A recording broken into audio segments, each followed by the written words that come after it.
In a thrilling and high-scoring encounter on December 15, 2024, the Detroit Lions were on the receiving end of a 48-42 loss to the Buffalo Bills at Ford Field.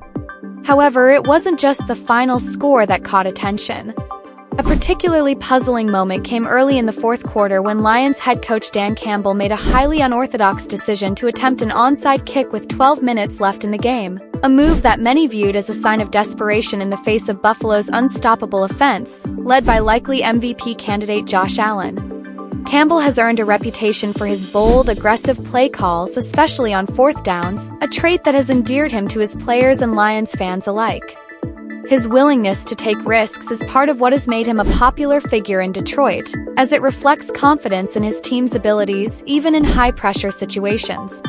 However, on this particular Sunday, Campbell's decision to call for an onside kick while trailing by just 10 points raised questions about his confidence in the Lions' defense.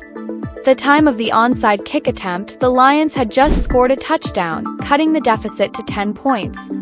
Despite still having a full quarter to play, Campbell seemed to have lost trust in his defense's ability to stop Allen, who had been carving up the Lions' secondary all game. His rationale for such a risky move was unclear, especially given that there was still more than enough time for a comeback. An onside kick attempt at that stage of the game, particularly when there's no certainty that the Lions would recover the ball, was an extremely bold and arguably reckless strategy.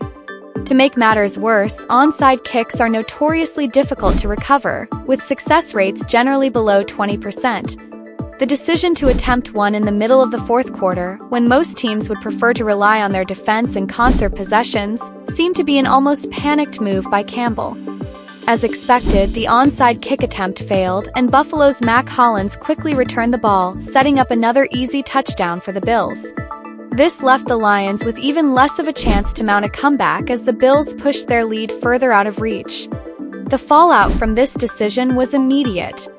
Not only did it put the Lions in a more difficult position, but it also raised questions about Campbell's judgment and his assessment of the team's ability to execute in key moments. Even veteran broadcaster Jim Nantz seemed taken aback by the call, remarking on how out of character it seemed for a coach who typically places his trust in his team's abilities, even when facing a high-caliber opponent like the Bills.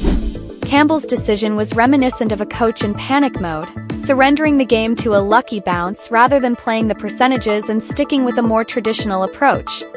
The fact that the Lions were only down by 10 points with an entire 12 minutes still remaining made the call all the more perplexing. In essence, Campbell seemed to be conceding the game before it was truly over, handing Buffalo a short field that they were sure to capitalize on. The Bills, led by the red-hot Allen, did not waste the opportunity, ultimately putting the game out of reach.